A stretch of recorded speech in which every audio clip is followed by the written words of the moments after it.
Donc elle a besoin ya tchatu ya moi la beto olive ya bonga. Kwenda. Babi akifumu na batu akifumu abau. Boya ga ko filmer, boya ga ko filmer, boya ga ko filmer. Ya kuku. Ekobi mana poisa na tango suka. Bureau magazine poisa, télévision likambo, boya ga ko filmer, boya ga ko filmer. On comprend que yaya. Boya ga ko filmer. On me va secret, on va secret sous tout va papa va ça.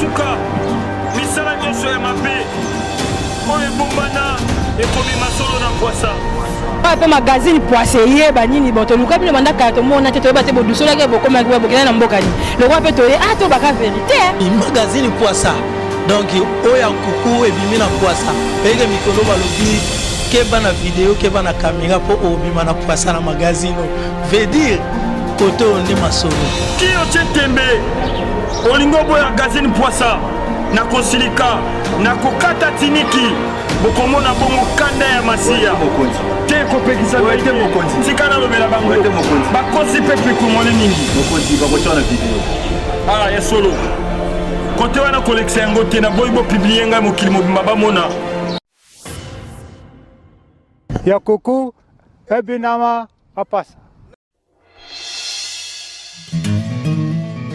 Mesdames et messieurs, diplômés d'État et candidats aux études universitaires, ici c'est INILIC, Université libre de la République démocratique du Congo. Nous préparons l'avenir, nous formons le futur cadre de demain qui contribue efficacement au développement de notre pays et on crée INILIC vous offre dans des cérémonies de collations de grades académiques haute en couleur à laquelle étaient invités les autorités politico-administratives, les chefs des entreprises, corps professoral, parents, amis, les familles et les finalistes. Se sont vus décerner leurs diplômes par le recteur de l'UNILIC et autres. Chers parents, pour intégrer cette prestigieuse institution académique de qualité, venez vous inscrire dès maintenant dans les facultés suivantes. Licence et master au système LMD.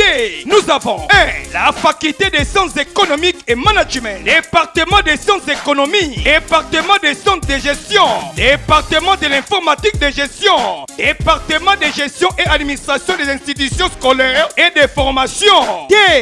Faculté des sciences juridiques, politiques et administratives. Département des sciences juridiques. 3. Département des sciences administratives et management. Département des sciences politiques et département des relations internationales avec des professeurs qualifiés. 3. Faculté des sciences de santé. Département des sciences publiques. 4. Faculté des sciences de l'homme et de la société. Département de criminologie. Département des sciences de l'information et de la communication, département des sciences du travail, département des sciences de l'homme, département des sciences sociales, sociologie, département des sciences de la population et du développement et département de la théologie, c'est à $150 américains pour les théologiens. 5. Faculté des sciences de technologie, département d'architecture, département d'urbanisme, département de gaz et pétrole. 6. Faculté de lettres, langues et arts, département de français linguistique, département de l'anglais linguistique. 7. Faculté de sciences agronomiques. Notez bien, les frais académiques toute l'année, c'est à $250 américains et inscription à $10 pour la vacation jour et soir, 3 ans pour la licence et 2 ans pour le master. INILIC dispose des laboratoires et une bibliothèque. Notre adresse 13 avenue de la Plaine, quartier Villebasse, commis de Matadi, référence Gamar Fort Bâtiment INTC. Pour tout contact, INILIC recherche, formation et développement. Vanakina Mbote, Yaibima Namposa Lelo, Yaibima Namposa Lelo. Moto ya bonya alobaka oye ayebi mekasi alobaka nyoso te. Na pesi bino mbote esika nyonso ezwami bino balandi ya magazine Poissa oyo ezaliso pe litoi ya bana Congo partout na monde magazine oyo ebetaka lubaba pour nous récolter des informations, qu'on traite, qu'on diffuse et pas inabino. To fongola bongo magazine na biso ya mokolo na lelo na ville ya Kinshasa na masolo ya présidence et pas wapi ba félicitations ezo koba na ko continuer et pas ya Félix Antoine Tshisekedi Tshilombo o azabongo tatin ekolo bakisela e Fachi Beton bonengoma abimisi na Mpwasa. Nasima ya kokata bongo masolo nyonso na tina etali kobima ya président de la République Félix Antoine Tshisekedi na cour constitutionnelle ba félicitations eza kokwa ya kaka na bakter politique bango balobi ete longonia iyo tondimi ya solo ete yonde ozwaki ya solo vraiment 73,47 talatina magazine pasa akenaki kokutana na bakter politique bango balobaki boye na caméra ya Bonheur Ngoma. Cette victoire n'est pas une victoire qui est venue comme ça par hasard. C'est un travail de très très longue haleine. Moi je pense que c'est un moment de délivrance. C'est un moment où notre pays est enfin délivré et nous allons pouvoir vraiment travailler pour que nous puissions aider les chefs d'État dans ce deuxième mandat. Tout le monde est prêt à pouvoir mettre la main à la pâte pour que nous puissions vraiment, je peux même dire à 150%, voire 200%, réunir toutes nos énergies derrière notre chef de l'État. Les attentes sont énormes. Notre pays a connu tellement de difficultés. Il y a non seulement des problèmes sécuritaires à l'est de notre pays, mais il y a encore des problèmes naturels où il y a eu des pluies diluviennes qui nous mettent de problèmes, commençant par les attentes sociales, économiques. Le second mandat de son Excellence Antoine Félix Tshisekedi, la population attend que, premièrement, que la lutte contre les violences faites à la femme, tout d'abord, est l'impunité. L'amélioration de la situation sociale par la stabilisation du taux d'échange et des prix des denrées alimentaires. Après la création de mécanismes de financement de l'entrepreneuriat de jeunes et des femmes, la création aussi des banques congolaises pour les crédits agricoles, garantir l'unité nationale, la lutte contre le tribalisme. Souhaite au lendemain de la confirmation donc, de la victoire de son Excellence, Monsieur le Président de la République montrée du Congo, pour son second mandat, adresser toutes mes félicitations et remerciements d'abord au peuple congolais. Ce peuple devenu maintenant qui a démontré sa maturité et qui a effectivement d'une manière massive donné un signal fort au président de la République, à savoir que les thèmes qui ont été développés notamment durant sa campagne, en ce qui concerne notamment la sécurité et la défense, d'avoir eu autant de suffrages venus de nos compatriotes de l'Est est une indication donc très claire que la politique développée par le président de la République durant son premier mandat à cet égard est quelque chose de crédible et le peuple lui fait confiance. Le coordonnateur du Conseil présidentiel de veille stratégique, François Moumbachimbi, félicite le président de la République qui a su focaliser son discours de campagne sur l'intérêt majeur de la population congolaise. Avec ce que le peuple congolais vient de lui donner comme deuxième mandat, il va pouvoir s'approcher de l'idéal qu'il a recherché pour ce pays, à savoir éradiquer la pauvreté, faire en sorte de préparer le Congo, parce qu'il faut regarder l'avenir, c'est pour ça qu'il s'intéresse à la question de l'éducation et de la santé. Biso magazine Mpwasa topasi longonia na cour constitutionnelle et puis seni bandeko babetaki dada pona kobimisa bongo ya solo président ya kokamba République démocratique du Congo 2024-2028 toluli Banakini mbote ya bima na Mpwasa lelo ya bima na Mpwasa lelo totikala kaka na ville ya Kinshasa tokota na matali primature et pa wapi mobange na conseil des ministres o esalemaki mokolo ya mercredi 10 janvier 2024 tina na yango tokoyeba Bonheur Ngoma abimisi na poisa. Conseil des ministres Salamaki Bongo mokolo ya mercredi 10 janvier 2024 na tina etali bongo masolo ya carburant. Isengeli boye bayete mikole uti koleka bandeko ya fili ya Kinshasa bango banyoka makibongo na masolo ya carburant. Tala tina pona kolongola ba rumeur nyonso oyo ezalaki koleka na bongo na Kinshasa de conseil des ministres esalemaki pona koéclaircir population. Porte-parole ya gouvernement Patrick Mouyaya tango amonaki Bonheur Ngoma azangaki malobate abimisi na poisa. Dans la communication du Premier ministre, il est évidemment revenu sur les messages de vœux pour le membre du gouvernement qui est rencontré pour la première fois depuis le début de l'année, mais que par la suite, il est revenu sur la situation observée ce matin dans les stations-service autour du carburant. Il a rassuré qu'avec mon collègue, le ministre des Hydrocarbures, les dispositions ont été prises pour s'assurer qu'il n'y ait pas manque de stock et que la surchauffe ou les lignes observées ce matin dans les différentes stations étaient plutôt dues à un déficit d'information qui sera vite résorbé parce que les stocks ont été pris en charge pour que il n'y ait pas de pénurie de carburant dans la ville province de Kinshasa. La ministre d'État, ministre de la Justice et garde des Sceaux a présenté le projet d'ordonnance loi portant prorogation de l'état de siège parce que cela ne doit souffrir d'aucun vide juridique. Biso magazine poisa topesi longonia na tina ya kodekonte citation oyo bandeko na biso ya Kinshasa banyoka makina yango toluli ya kuku ebinama apasa. Tokota na masolo ya banzela epai wapi tomoni na Kiamvu nzela oyo mati si de stade nzela yango pasi kaka na motema et bongo coup d'éclairage public et senga déjà abandon Bonheur Ngoma abimisi na poisa.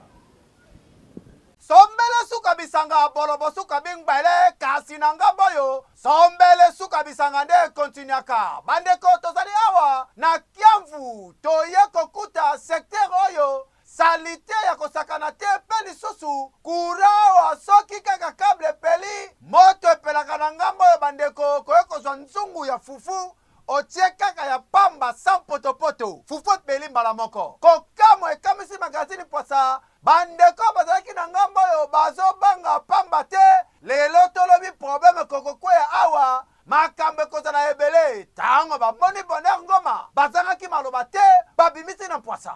Ah, toza na Kiamvu, juste na entrée ya hôpital ya Kiamvu, na nzela oyo eke stade. Problème siko toza nango awa eza que ba conducteur soit ya ba voiture, ba grand camion na ba moto, surtout ba moto eza na difficulté bato bazokweyaka to babulu oyo mpona komata. En tout cas bato bazokweya surtout badindi awa mona ekwaki bato.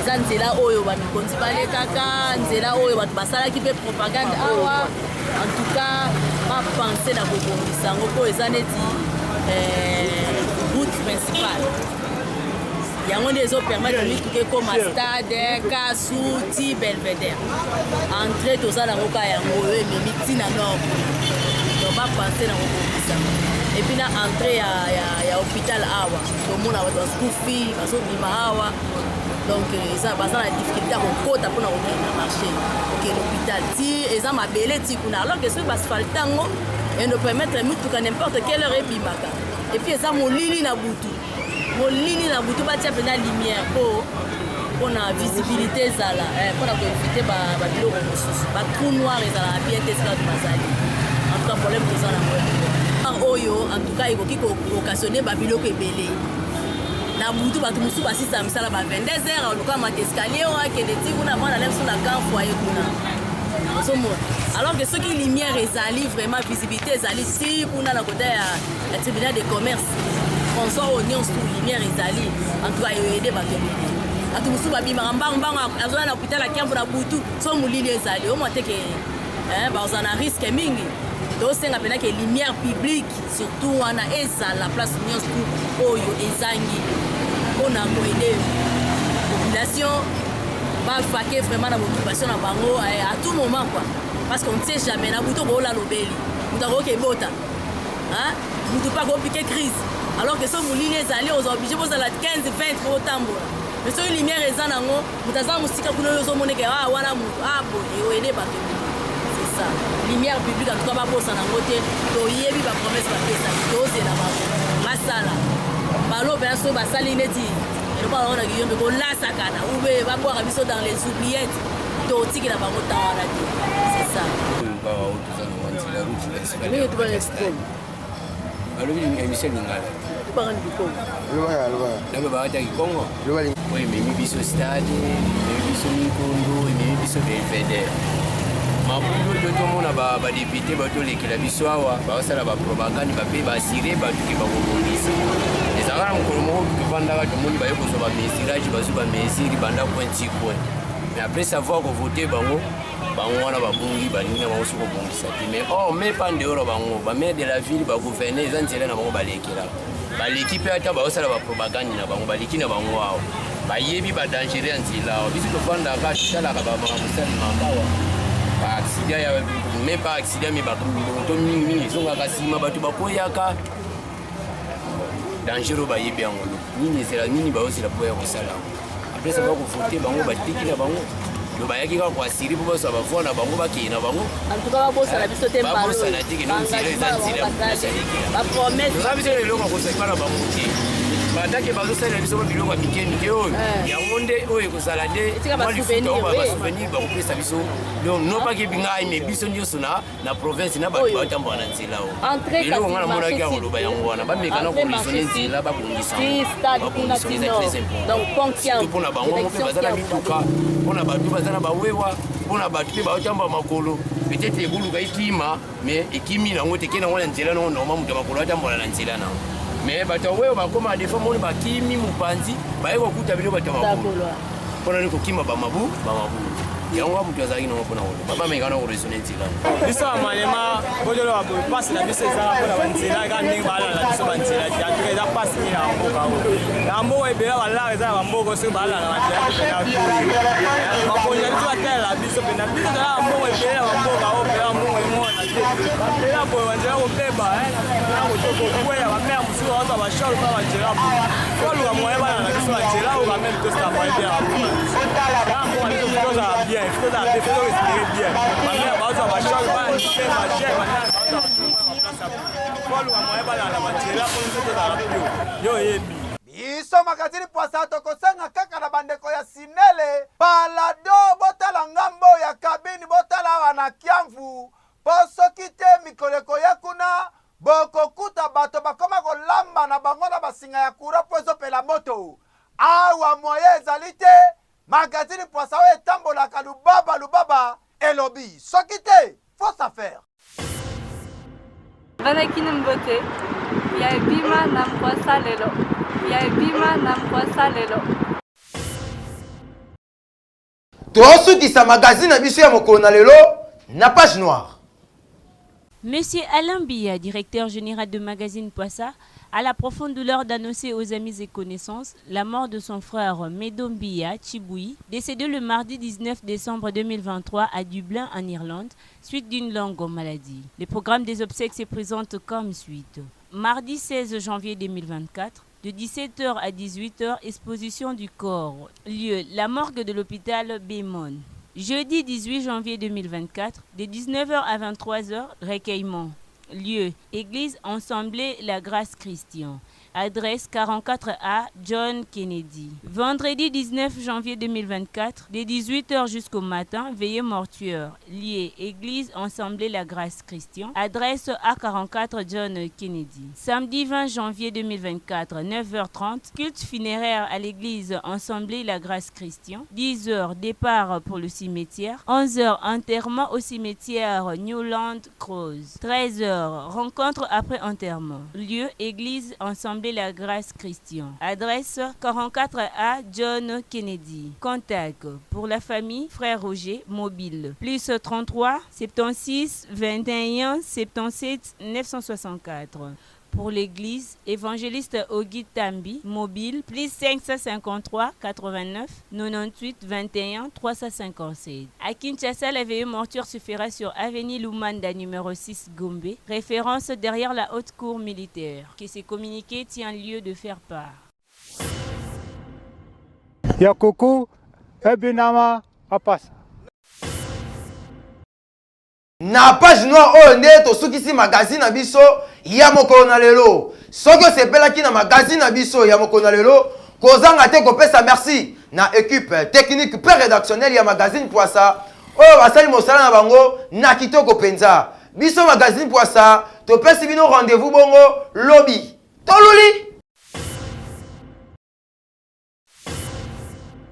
Banaki na mbote ya bima na Poissa lelo. Ya bima na Poissa lelo. Yakuku ebinama apasa.